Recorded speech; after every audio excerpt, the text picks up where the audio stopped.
Merindukan kehadiran Tuhan jilid 4 dengan judul Eskatologi Fatigue Syndrome. Bacaan firman Tuhan Ayub 19 ayat 25-27, tetapi aku tahu penebusku hidup dan akhirnya akan bangkit di atas debu. Juga sesudah kulit tubuhku sangat rusak, tanpa dagingku pun aku akan melihat Allah, yang aku sendiri akan melihat memihak kepadaku. Mataku sendiri menyaksikannya dan bukan orang lain. Hati sanubariku merana karena rindu.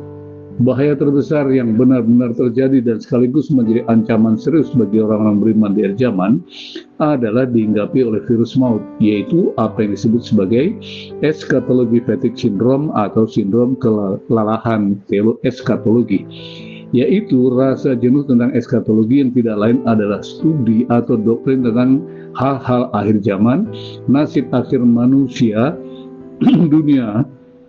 Studi ini mencakup berbagai keyakinan dan konsep teologis seperti kematian, kebangkitan, penghakiman terakhir, dan kedatangan Kristus yang kedua. Istilah ini berasal dari bahasa Yunani eskatos yang artinya terakhir dan logia yang artinya studi tentang. Bahkan sindrom ini bisa disebut sebagai bahaya terbesar dan paling mengerikan dalam kehidupan manusia saat kini. Mereka merasa lelah dan bosan dengan berita-berita tentang kedatangan kembali Tuhan kita Yesus Kristus di akhir zaman. Ada kelompok-kelompok masyarakat yang beranggapan bahwa berita tentang hal itu dianggap sudah usang dan tidak lagi layak disebut sebagai trending topic. 2 Petrus 3:3-4 mengatakan, yang terutama harus kamu ketahui ialah bahwa pada hari zaman akhir akan tampil pengejek-pengejek dengan ejekan-ejekannya, yaitu orang-orang yang hidup menurut hawa nafsunya. Kata mereka, di manakah janji tentang kedatangannya itu? Sebab sejak bapa-bapa leluhur kita meninggal, segala sesuatu tetap seperti semula pada waktu diciptakan. Oleh karena itu kita harus waspada dan berjaga-jaga serta memacu diri kita agar jangan sampai dihinggapi oleh sindrom yang sangat berbahaya ini, mengabaikan atau bahkan menyangkal fakta eskatologis merupakan tindakan yang paling bodoh dan wajib kita tangkal atau cegah. Tujuannya agar kita terhindar dari sikap apatis atau bermasa bodoh, abai terhadap kebenaran dan realita bahwasanya kedatangan Kristus akan terjadi seperti pencuri di malam hari, yaitu secara tiba-tiba dan sangat mengejutkan.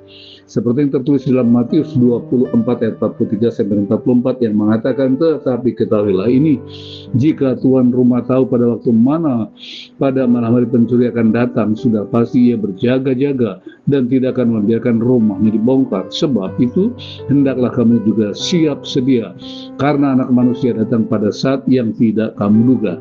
Mari kita belajar dari Ayub yang meskipun hidup pada zaman ribuan tahun sebelum Kristus datang ke dalam dunia ini, dia sudah mengungkapkan kerinduannya dan pengharapannya akan dapat menyambut serta memperoleh bagian dalam keselamatan kekal yang akan datang. Ingat, dunia yang fana ini bukan rumah abadi kita. Di dunia ini kita hanya singgah untuk sesaat saja. Setelah itu kita harus meninggalkan semua yang telah kita miliki. Manusia harus kembali ke rumahnya yang baka.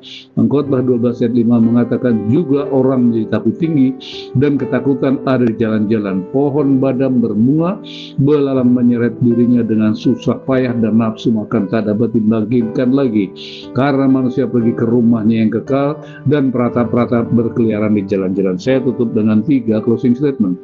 Yang pertama, Pengkhotbah 12 ayat yang pertama mengatakan, ingatlah akan penciptamu pada masa mudamu sebelum tiba hari malang dan melekat tahun-tahun yang kau katakan tidak ada kesenangan bagiku di dalamnya. Sadarlah bahwa apapun yang kita lakukan ketika kita hidup dunia ini pada akhirnya akan kita pertanggungjawabkan.